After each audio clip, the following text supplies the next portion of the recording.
Listen, you. You're not getting my lost plate, you hear? It's rubbish. Worse than rubbish. I mean, what was I thinking mixing tragedy and comedy?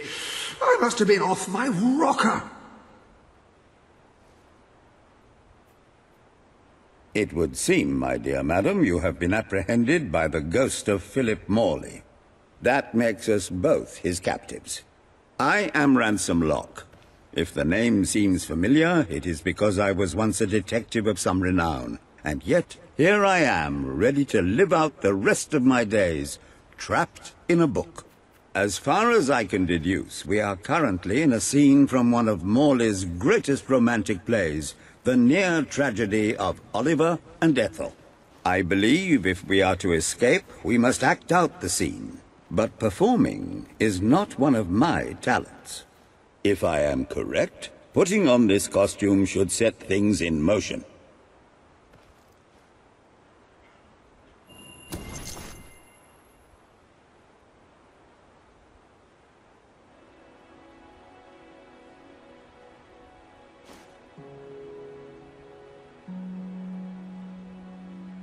O Ethel, my love, my life, my son, if thou wouldst but give me one sign, one gesture that would speak of your affections, then might I think this grey existence worth living.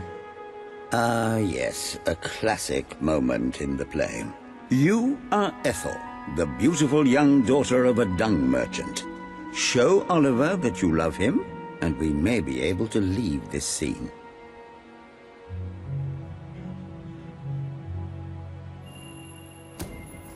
My heart is yours, my love.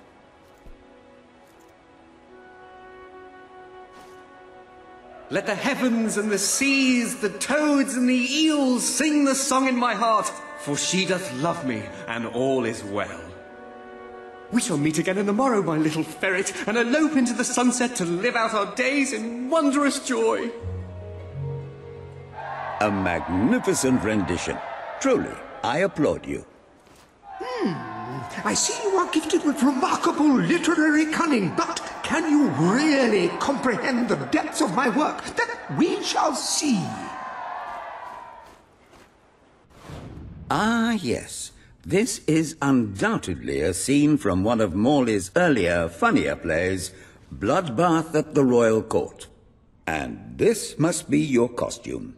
The role of the fool is one filled with tragic depth. It will require a masterful performance.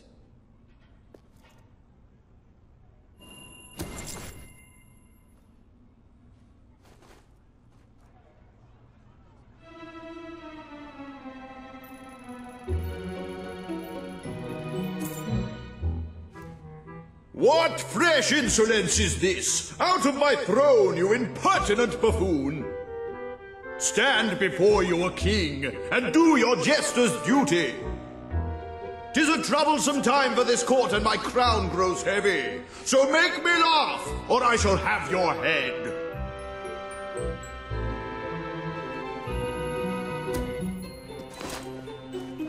Coochie coochie coo.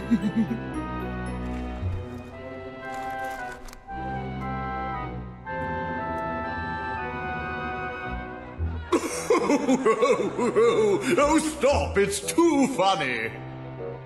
I believe I'm in the right mood now to meet with those foreign delegates. I think I shall only behead half of them, yes. I have never seen a more convincing fool.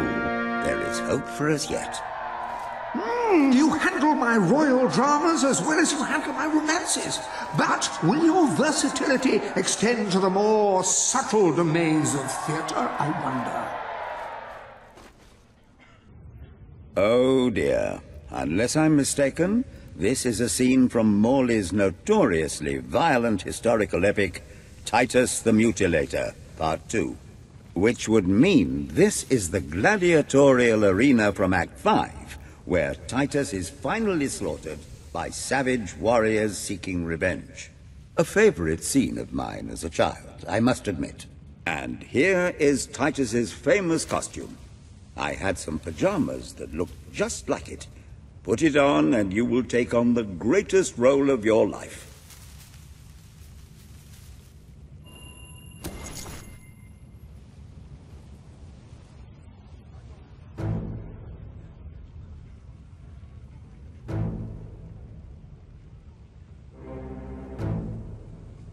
Titus, thy pox-membered body shall pay for thy monstrous villainy. My son lies dead because of you. Now shall revenge be mine, cold as your corpse and all the more flavoursome for it.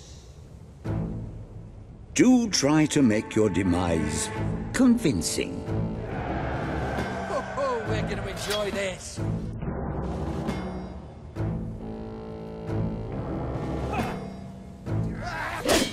By arse, that was one hell of a hit.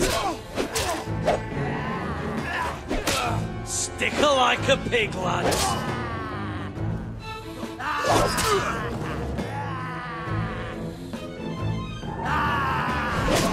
That didn't look so bad. Come on, get up and back in the fight.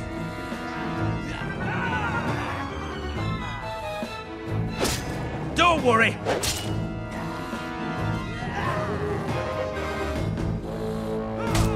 What a thrust! Done with such skill. Don't let her get you down, mate. Have it. She can't take us all on, surely. Hey, you slack! Leave my mate alone! Bleed, maggothead!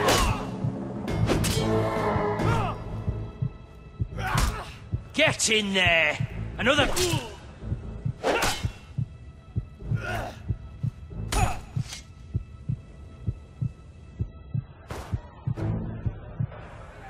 Titus has fallen! Vengeance is mine at last! But what is yonder scar upon his cheek? No, it cannot be. He was my son! Oh, woe and wretched misery! I am undone.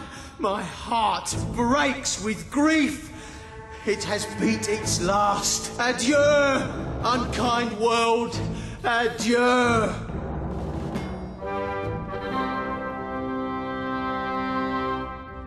A tremendous performance. For a moment, I believed you truly had passed on. I wonder what scene will follow now. Oh, what scene could possibly follow such a masterful rendition of my work? You have brought such depth of meaning to my words, I stand in awe. You have earned the prize no mortal has ever been honored with before, my missing play. I entrust it to you, for I know that you will do it justice. I call it the Ham Sandwich, a metaphorical title, of course.